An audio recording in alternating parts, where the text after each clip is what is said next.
I know that by now many of you have made your resolutions for the year 2016, and I don't want in any way to discourage you from doing that with the title to today's sermon, No More Resolutions. Especially if your resolution is to attend church every single Sunday in this next year. I want to encourage that. Now, I was tempted to make a New Year's resolution myself. What happened was I was standing in front of a full-length mirror, and I resolved then and there that I was going to do something this year to get in shape. And then I decided that I really ought to wait until after the holidays to start. And then it occurred to me it would be a whole lot easier just to get rid of the mirror. So a lot of people observe this tradition of making resolutions. It seems to me that implicit in that idea of making a resolution is the idea that I have the power to change things in my life by an effort of my will. And that's encouraged by our culture. We're Americans. We believe in self-reliance, independence. Many people feel those qualities are identical in being an American. We have phrases in our culture like pulling yourself up by your own bootstraps, or being a self-made man or self-made woman, or taking charge of your life, or the new version of that, getting your act together. And maybe it works.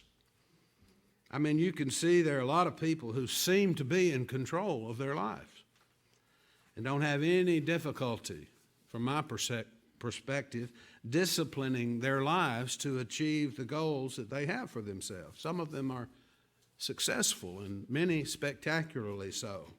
And so it works, I guess. At any rate, it appears that way. Although I also know many people who are severely wounded in their effort to do it all by themselves until they come up against some wall that they're not able to scale, or some burden they can't lift, or some problem they cannot solve. And they go to other people, and other people counsel them, and they say, we just have to keep on trying. You just have to work harder, or try something else. Here's another possibility. And so they keep trying and trying, almost to the point of killing themselves,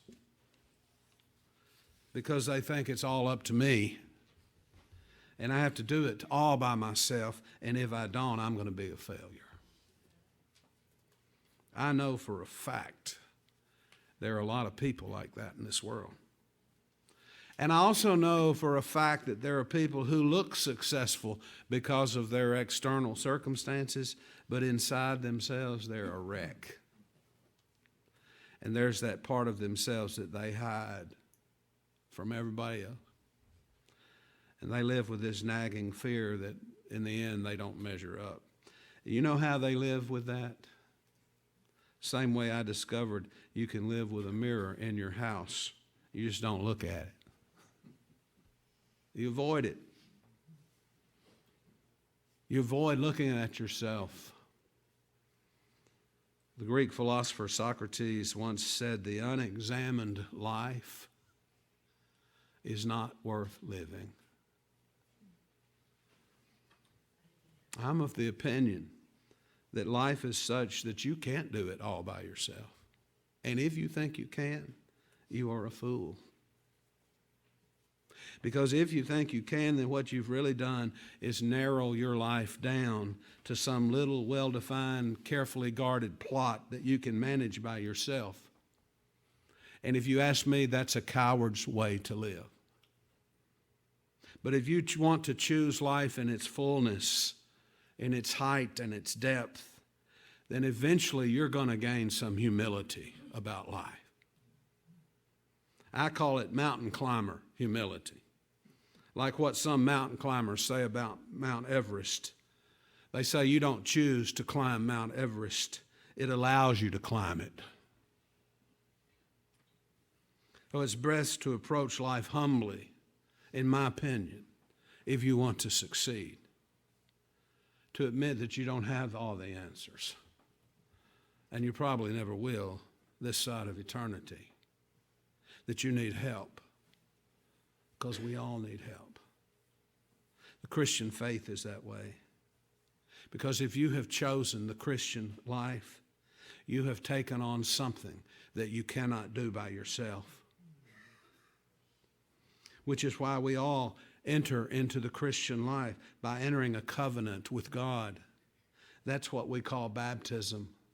Baptism is a covenant in which God promises to uphold you and support you by His grace. And you promise, in turn, to follow Jesus Christ as the pattern of your life.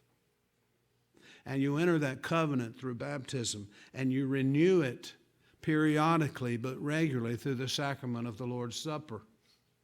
That's what this sacrament is for, that we're going to celebrate in a few moments, to remind you that you have a promise from God sealed by the cross.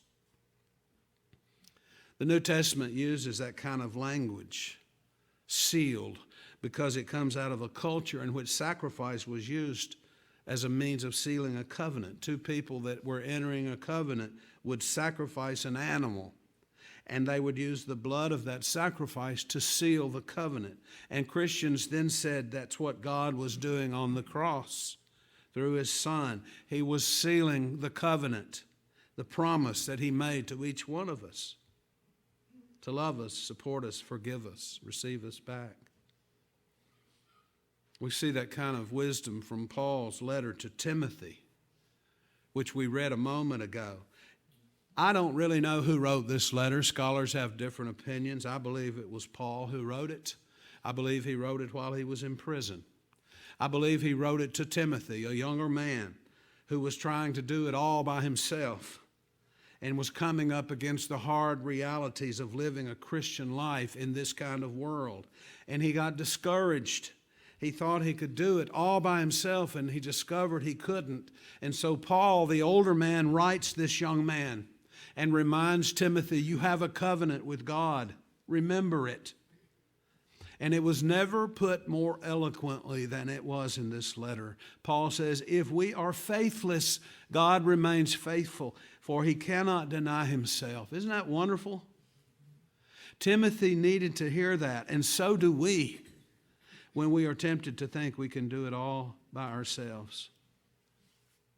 We can draw a picture of Timothy if we look at hints from this letter. Starting in chapter 1 of 1 Timothy, Paul says, I am reminded of your sincere faith that dwelt first in your grandmother Lois, and then in your mother Eunice, and now I am sure dwells in you. That means Timothy's family went all the way back to the beginning of the church. They lived in Lystra, which was part of the Roman colony of Galatia, now part of what we call Turkey. And Paul visited that town one day and found, to his surprise, there were already Christians living there. Among those Christians was a woman named Eunice, with whom he probably stayed as a house guest. And there he met her son Timothy, and was so impressed with this young man that he asked Timothy to join him in his movement, to be his assistant, to travel around him, spreading the gospel. Now fast forward a few years. Paul is in prison. He's not going to get out of there. When Nero, the Emperor Nero, burns Rome, he will blame it on the Christians. And he will take Paul and he will behead him. And they will also find Peter, who is the head of the church at Jerusalem, and they will crucify Peter. Now this is the time right before that happens. Paul is in a Roman prison. He writes Timothy, his assistant, because he hears Timothy is discouraged. I can imagine that scene. It's nearing the end of Paul's life. He realizes that. It's hard to be a Christian now because it's the middle of the first century and people are more cautious about joining up with the movement because they could be held accountable by the Roman government. They could lose their lives. It could cost them something. Now, if they stand up in public and testify they are a Christian. And what really discouraged them was when Paul was arrested. And some of the old-timers, some people that were considered to be loyal members of the church, friends of Paul, abandoned him. They left the church. He names them in this letter, Phygellus and Hermogenes. He also mentions one who was faithful to him, and he does that in a wonderful way. He says, Onesiphorus was not ashamed of my chains. When he arrived in Rome, he eagerly searched for me and found me. This man went all the way to Rome to find Paul and visit him in prison to demonstrate his love. You don't forget those things in tough times. You don't forget who was faithful and who was not. And that brings us to Timothy, who's discouraged over all of this. I've been discouraged. You've been discouraged. You've been in situations where probably you felt abandoned or betrayed, or you felt that something you worked on so hard isn't going to work, or what you hoped for so long is not going to happen. So what I want you to hear this morning as we begin this new year together is the advice that Paul gave his friend Timothy. It's good advice on this New Year's Sunday as we enter into the sacrament of Holy Communion. First of all, Paul says this: you should have expected it to be hard. Why are you surprised? He says you joined a movement that has as its purpose to change this world. So don't expect it to be easy, because this world doesn't want to be changed. And then he gives them three analogies to illustrate that. The first one is the analogy of the soldier. A soldier must expect suffering. It's part of the ticket. A soldier is prepared. A soldier is focused not on his comfort, but on his responsibility. And that's how we are to be as Christians. Secondly, the athlete. He says no athlete is crowned unless he competes according to the rules.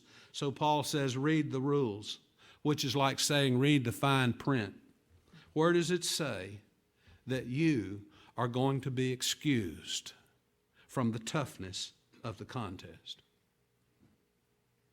Jesus never said it. He said, if you follow me, you can expect persecution. Thirdly, the analogy of the farmer. Paul says the farmer engages in back-breaking work 12 to 14 hours a day, 7 days a week.